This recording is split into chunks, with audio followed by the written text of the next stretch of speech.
This I'm going to call it, and just today, I'm probably focused on the endangered invasive species of California.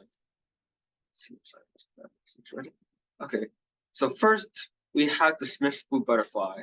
The Smith's blue butterfly. I'm sorry, I'm going to turn this off. Sorry about that. The Smith's blue butterfly has been an endangered species since 1976. I couldn't find how. Unfortunately, I could not find any mention of how many are left in California. The species of butterfly live near the Monterey Bay coast and near sandy dunes. The Smith's blue butterfly rely on the coast buckwheat and sea cliff buckwheat for food, mating, and to lay their eggs.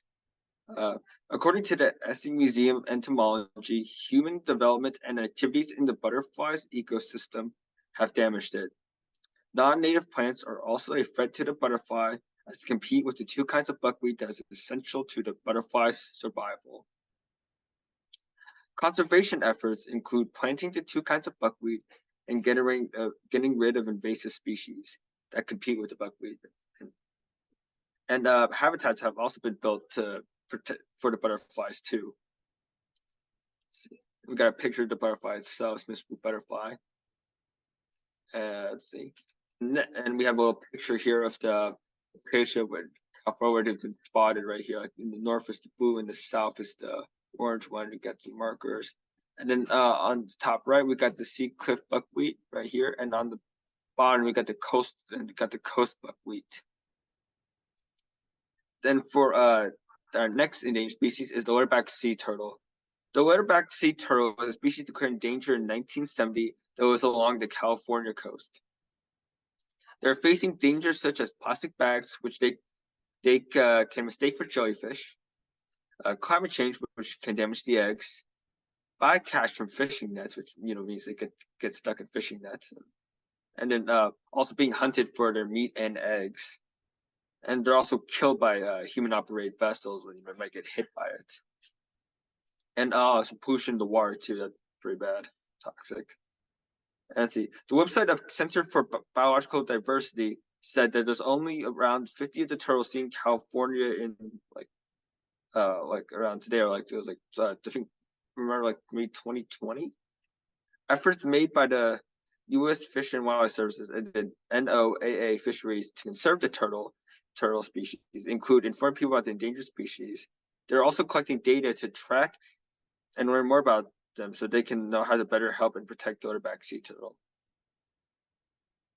Efforts are made to find their natural habitats, to protect the locations, and changing fishing gear to avoid bycatch so less turtles will be caught in them. I got a picture of the turtles right here. We got in the middle, we got the leatherback sea turtle. On the right, it's we got a turtle in that to represent bycatch. I'm not sure that's the same turtle species or a different one. And then on the right, I believe that is a picture. Hopefully, that's a picture of a little baby leatherback sea turtle being hatched.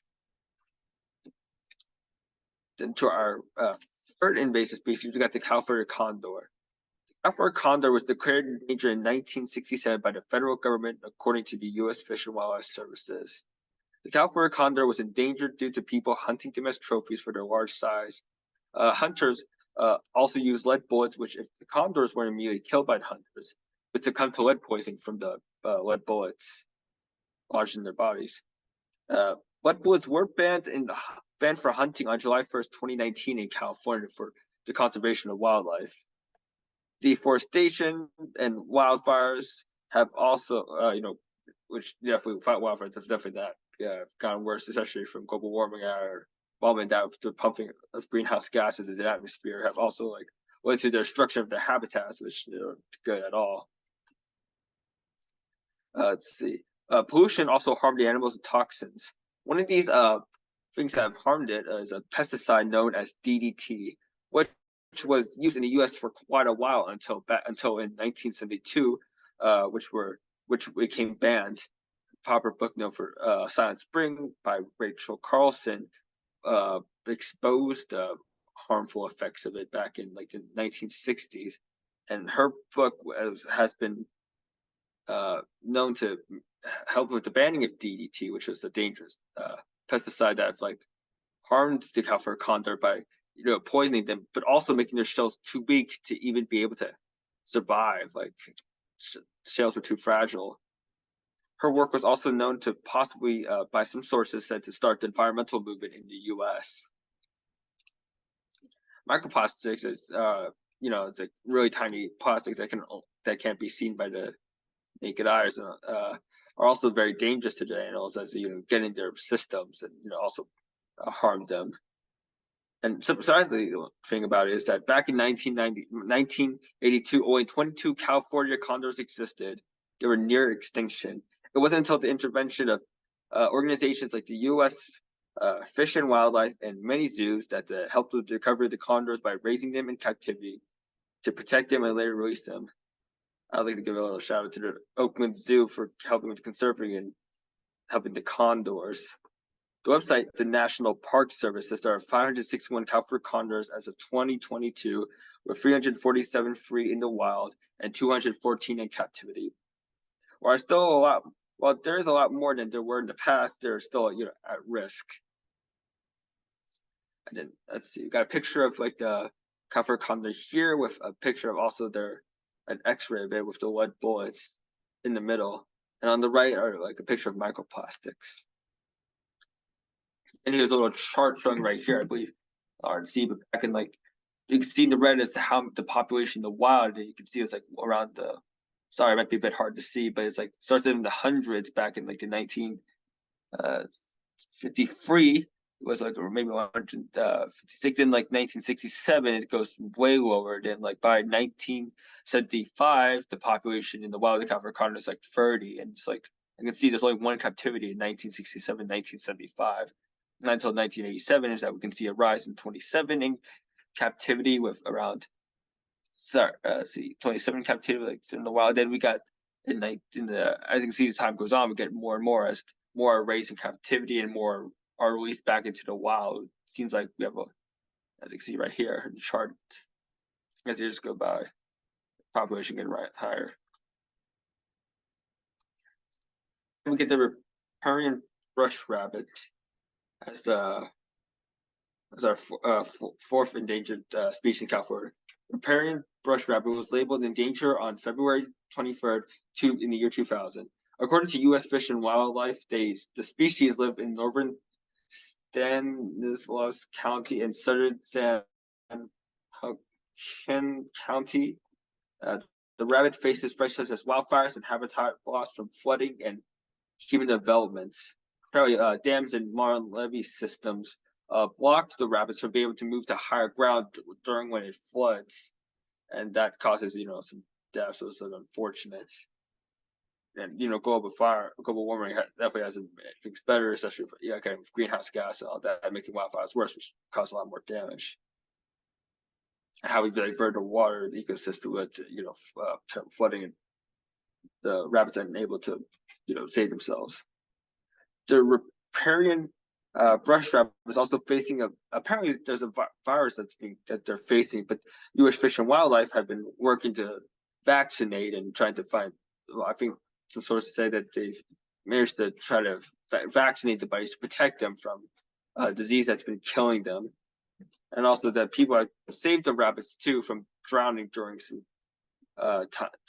times of flooding. Probably like maybe if you remember, like back in early January, there was like a lot of rain. We got a picture here on the left of like an area I think the red's supposed to like show like where they can be found in California. And we got the right, we got a picture of the rabbit itself. And onto our invasive species, the mute swan. The mute swan is an invasive species in California. Fish and Wildlife said the mute swan arrived in the U.S. in the 1800s from Western Europe to New York for displays in zoos, private estates, and parks. Unfortunately, some of them escaped and are now all over the U.S. Some have reached California. The species is harmful to California as they compete and kill native birds such as waterfowls. They also eat a lot of submerged aquatic vegetation. As a result, have damaged ecosystems since other native species eat the submerged aquatic vegetation. And also, I believe one site said they use it as shelter also. I believe another site also said they're very territorial too and want to kill other birds and maybe sometimes have attacked humans too. The California Fish and Wildlife said that meat swan lives in freshwater, coastal, and shallow habitats, and that the method to deal with it is to report it, and I believe that they'll be removed if reported in the wild. And we got a picture of the meat swan right here in the middle. And we have the northern water snake, and second big species I'm going to talk about. That was labeled restricted back in 2008, according to the California Department of Fish and Wildlife. And they came to California as people bought them for pets and then released them to the wild without realizing the consequence of introducing a non-native species into California, which has caused a bit of problems as they now also compete with the native species such as the native garter snake, and they are also a danger to endangered species as they eat endangered amphibians and fish in California. The California Department of Fish and Wildlife sent on the website to report that they could report the sightings to the CFDW Invasive Species Program. I believe on the right we have, I believe on the left it's a picture of the northern water snake. On the right is the native garter snake. Both the meat, apparently from one of the sites I read, that both the meat swan and northern water snake need a permit to even own them or even to import export them in California. And that is like the last that we talked about. I hope with this, that's kind of some of the work cited with my sources, a few websites.